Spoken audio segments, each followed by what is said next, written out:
Benefactor underwriting for this broadcast has been provided by a grant from Republic Bank. The power of red is back. Major underwriting support for this broadcast has been provided by grants from New York Community Bank, M&T Bank, Perfect Building Maintenance, Customers Bank, Collins Building Services, Marks Paneth. Additional underwriting support has been provided by grants from AmTrust Title, Bank of America, Capital One Bank, Douglaston Development Levine Builders, Flushing Bank, Friedman LLP, Handro Properties LLC, Handler Real Estate Organization, Investors Bank, James D. Kuhn Real Estate Institute at Syracuse University, John Catsimatidis Red Apple Group, New Banks, Meridian Capital Group, Ocean First Bank, RPW Group, TD Bank, the One Stop Property Group, and these friends.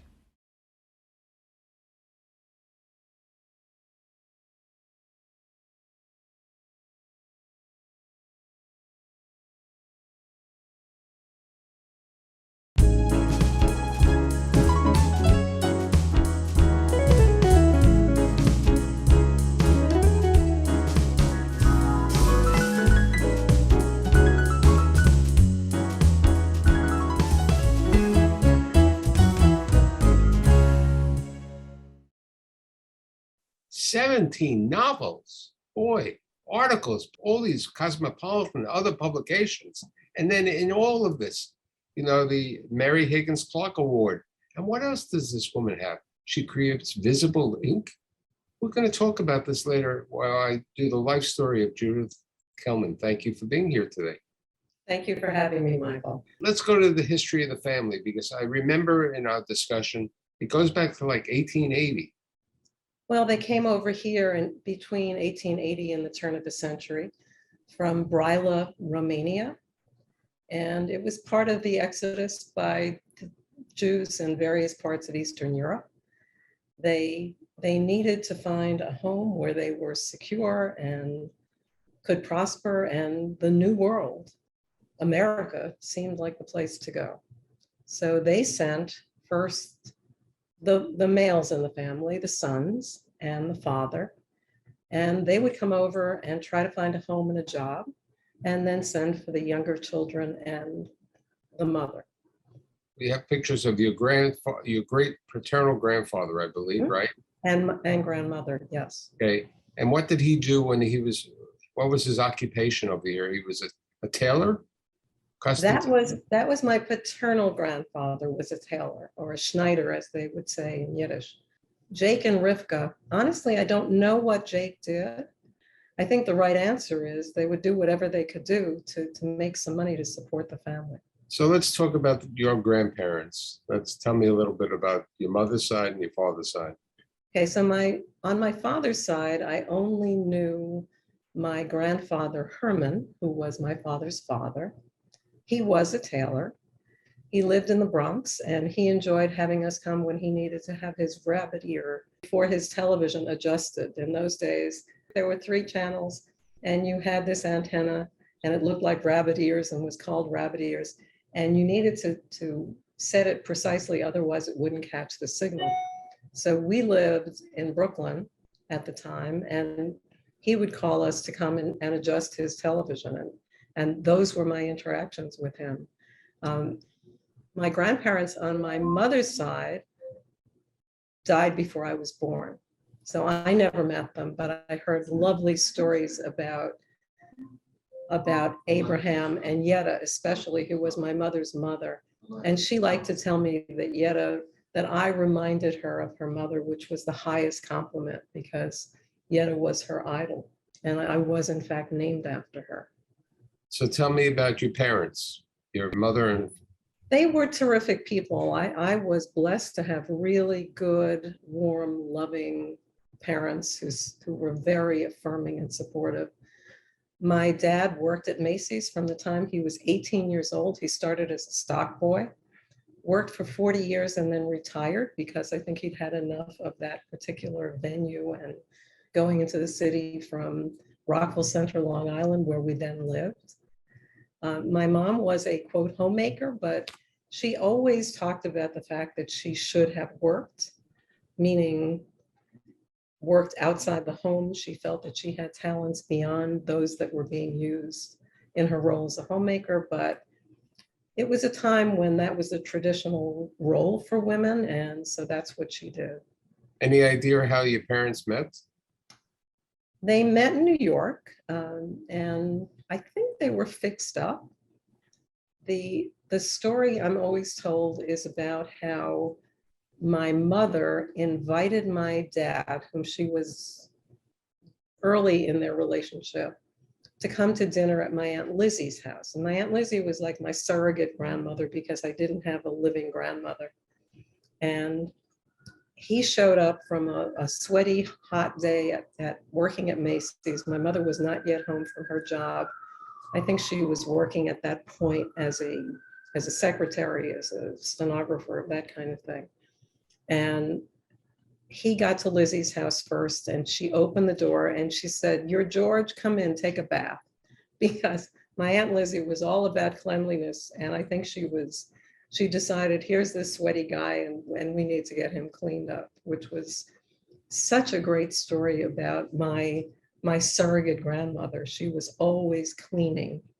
She would go into the garage in our house when we moved to Rockville Center and get down on her hands and knees and scrub the floor of the garage. And my father would say to my goodness, at least close the garage door. Our neighbors are going to think I'm making you scrub the floor of the garage, and that's terrible. So we had some pretty good characters. So you were born in Brooklyn, 1901 Avenue P. The building still exists. I saw a picture of it on the internet yesterday. Okay, and then I think at the age of 6, you moved to Rockville Center? Yes, we did, which was pretty typical in that era, that people would get their first post-war apartment that they had to scramble pretty hard to find, and then move to the suburbs when they could save enough money for a down payment. So let's talk about the years in Rockville Center, growing up, going to public school, working at summer camps, and doing some other interesting things. Yeah. So it was a great town. It was, from my perspective, kind of like Pleasantville. You know, it was a place where the kids felt safe to ride their bikes, to go off and be with their friends. I loved that. I loved having friends and riding off to meet them and spending time with friends. But I also thought the schools were extraordinary. They gave us a lot of opportunity to learn and grow. I had a 4th grade teacher, Mr. Silver, who remains big in my memory. When we studied westward migration in 4th grade, he turned his desk into a covered wagon.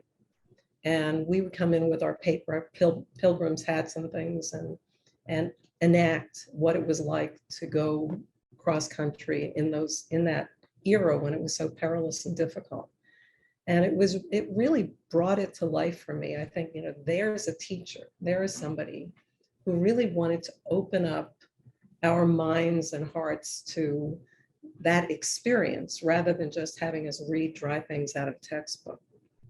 I think my early exposure to teachers like that helped fuel my desire to work with people and to help people learn.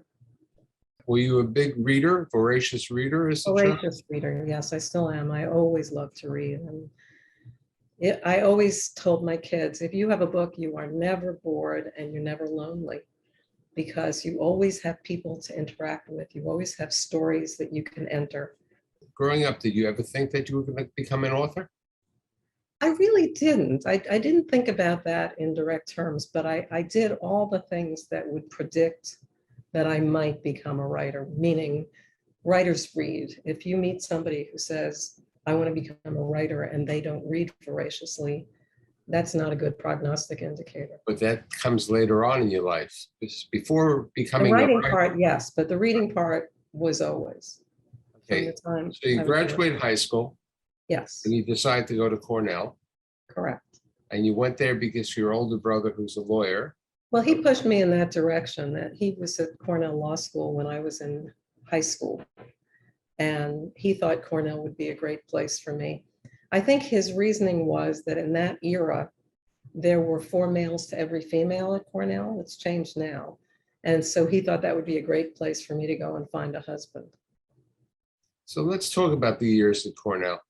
Sure. They were wonderful. It's a terrific place to explore all kinds of learning. Anybody can study anything, meaning that whatever you were interested in, Cornell would be a place where you could learn that, you could do that, you could explore that. And that was the kind of environment. It was a very rigorous academic environment. They worked us pretty hard. You graduate Cornell, and what do you Mhm. decide to do? Well, first I took a master's degree in special education, in educational psychology At NYU? at NYU. I thought I wanted to work with people with special needs, and I was drawn to that. And then I took a job in Valley Stream, New York, and teaching special ed. And I did that for a few years. And before that, back up 1 minute, I went to my first job, which was in Harlem. And I worked for a year in a very difficult middle school. It's called the 600 school because in those days, those were the schools that needed special resources. And it was a very tough environment for a very young, inexperienced teacher. And the kids tested me all the time. And I learned a lot about what not to do, but I didn't really have the background or experience to be a skilled teacher of kids from that environment. So I went back to school at night and got another master's degree. I decided I wanted to become a speech pathologist because I thought that working in small groups or one-on-one with kids or even adults with communication disorders appealed to me. And I did that at Southern Connecticut State College, State University now, and worked during the day in the Greenwich Public Schools as an itinerant speech therapist. So that was an interesting several years. So let's talk about how you really got into writing.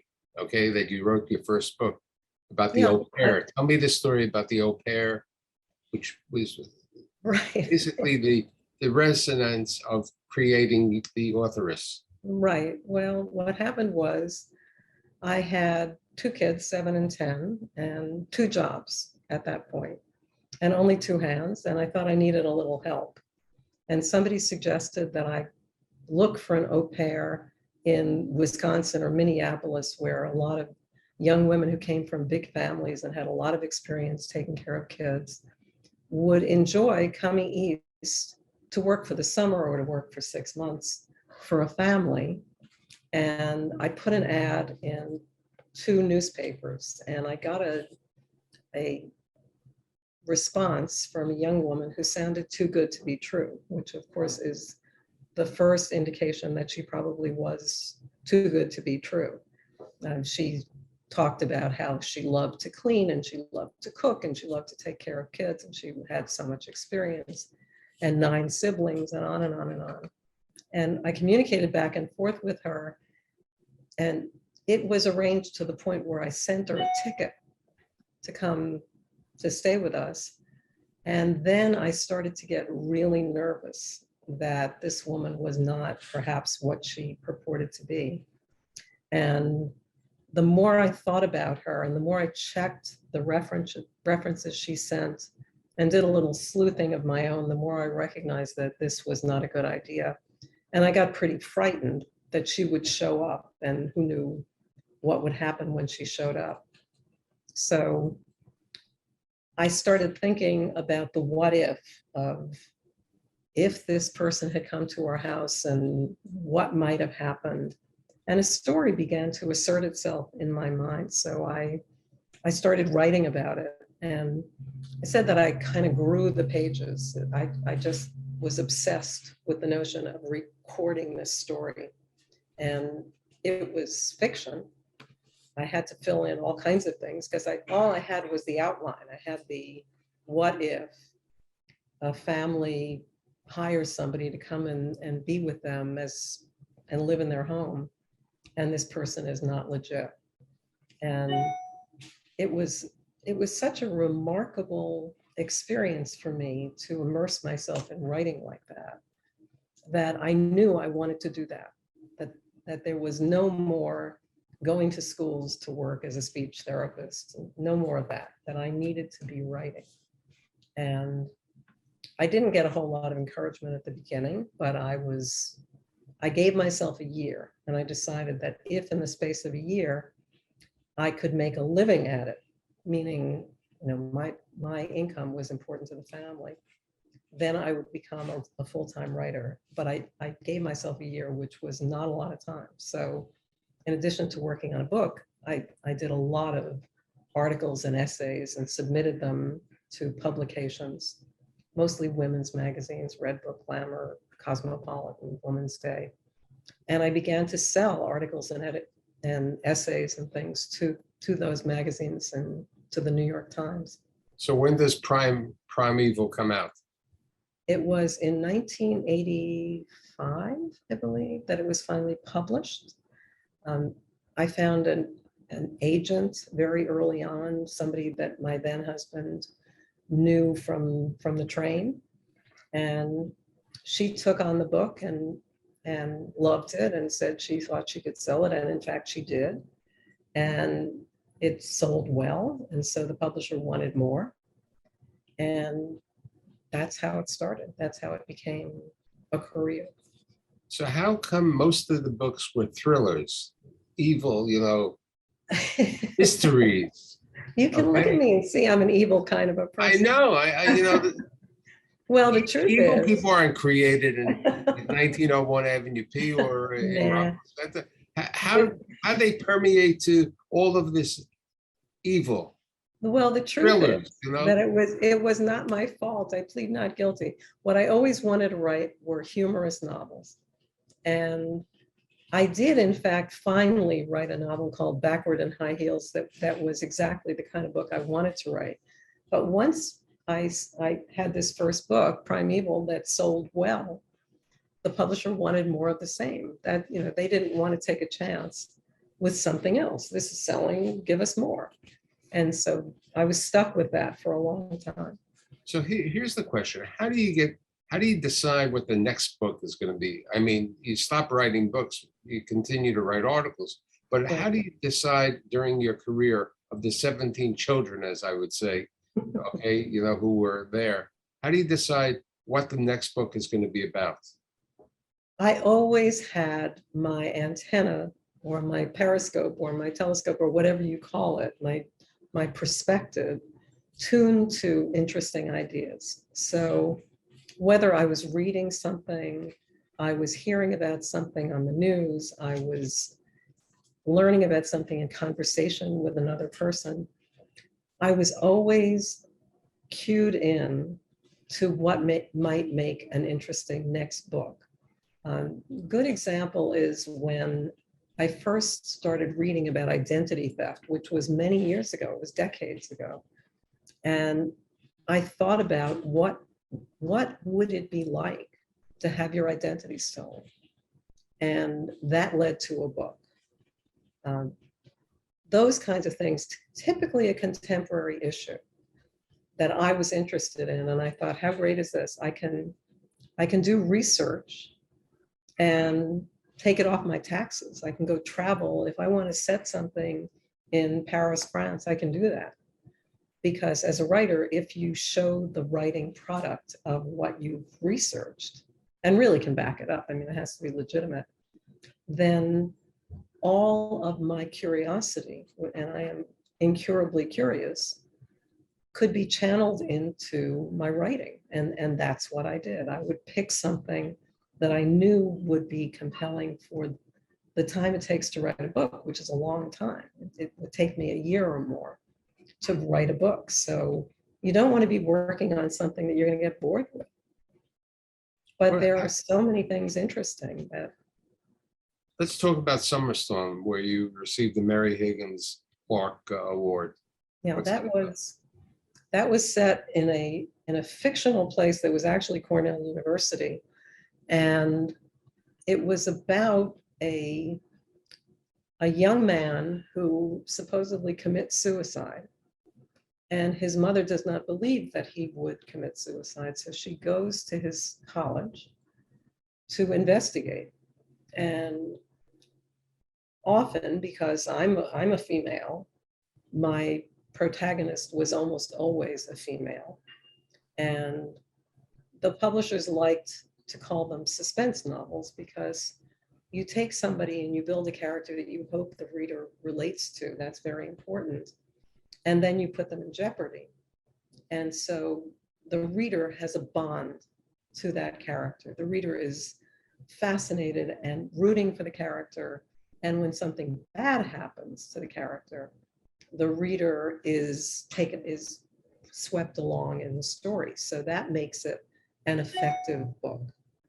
And that's the way I built the stories. I found an interesting situation and a strong, interesting female character put in jeopardy. So here's the question. How does the author of all these fictional people get involved with a book on prostate cancer? That's a fascinating question. And what happened was, in addition to my interest in lots of things, I've always been interested in medicine and health. And, we have this piece of equipment, we call it our body. And that always was something of great interest to me. And I think had I been born in a different era, I might have been a doctor. I might have gone to med school. And when I met Peter Scardino in New York, and he wanted to write a book about the prostate, being the world's foremost expert in prostate oncology. He was meeting anybody who was a writer, and I think saying, might this be the person who would help me write my book? And we were talking at this party, and he said, I've always wanted to write a book about the prostate for the lay public. And I thought, great, that really interests me. I had 2 other books that I was working on at the time. And it took us a year to write an outline. It took us 4 years to write the first book. We did three editions of that book. And it was an opus magnum because it was for the lay public, but because Peter Scardino is such a scrupulous academic and so learned in his field, it had to have 500 footnotes. It had to have everything referenced, which I kind of like because I'm a research geek. With 3 minutes left, we have to talk about Visible Ink and the kids. Yes. Okay, the kids. Yes, absolutely. The kids. So I have 2 sons, Josh and Matt. Matt is a lawyer. He lives on Long Island in Merrick. He has a wife, Karen, who is also a lawyer, but not practicing, and 2 kids, Ryan and Caroline. Caroline is at Cornell in her freshman year. Ryan's a 10th grader, and they're great. And Josh lives in White Plains. He is physically disabled from birth. He is quite a character. He's very bright and interesting, and he's doing quite well. So let's talk about your labor of love, which you've been working. Which is Visible Ink, that's my 3rd child. I started a program at Memorial Sloan Kettering 14 years ago for patients who wish to write. I thought, just because cancer is part of your story doesn't mean it's your only story. And so we pair every interested patient at Memorial Sloan Kettering, any age, any background, any writing level, any writing interest, with a professional mentor, writing mentor.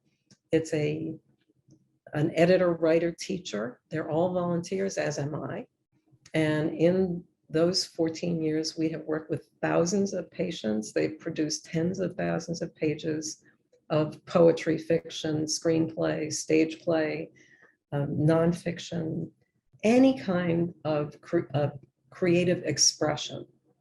And it has really been a joy to me. I wake up every day fascinated with it. I continue to feel wonderful about working in this program and to keep meeting amazing people who are generous both with their stories and on the mentor side with their time and talents. It's really been a spectacular, I kind of call it my 3rd, 4th, 10th chapter. I don't know what. I love every minute of it. And you come out each year with this book over there that we've shown. We do, right, we do an anthology every year. And every year we have a performance of works, select works by participants, which is performed by actors, singers, dancers, musicians from Broadway and television. We have big stars who have volunteered to work in that performance. We have an artistic director, Greg Kachajian, who is amazing, and he envisions how these written pieces are going to translate to the stage. They are all on our Vimeo channel, so you can watch past performances. You can go to Memorial Sloan Kettering, look up Visible Ink or Writing Program, and you will find us. And you can watch the performances and learn more about the program. We are supported by grants and donations. It's a free program, and I really would appreciate anybody who's interested, getting more interested, getting involved. I think it's a really great program. So I think the world has been lucky to have you. Okay, I think for a variety of reasons, as an educator, as a teacher, as a pathologist, as a person who created Visible Ink. And thanks for being here today on Building New York Stories. Thank you so much, Michael. I enjoyed it.